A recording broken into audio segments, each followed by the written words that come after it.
first person I want to introduce, Horace D Wermer. Horace is a former pastor of the Crash and Burn Internet Ministry. I have worshiped at the feet of that God, whoever his name is, a number of times in the past, just so I could have the experience. This guy, Horace D Wermer, is also famous for lectures on the lesser-known diseases of our early peanut farmers.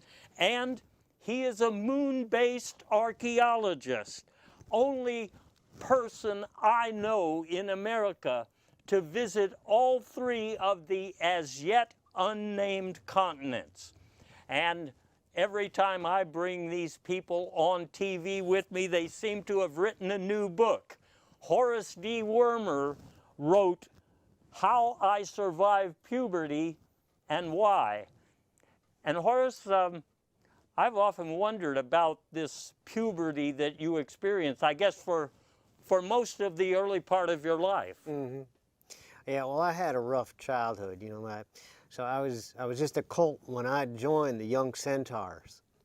So we were somewhat predatory when we had a hideout in the suppository repository. But I cover that in my book, all right, which is... Yeah, chapter 2. Yes, there's a lot of there's a lot of number 2 in this book. Yeah. And it's a coming-of-age allegory, kind of like the Lord of the Flies, you know, where we're surviving on ketamine and bean sprouts.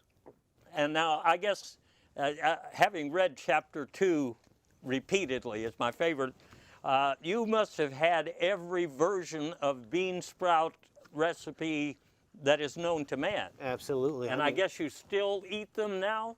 I mean, whatever I can get my munching going on. All right. That's fascinating, isn't it? Right out of the bag. Fascinating, isn't it? I think there's an echo in here.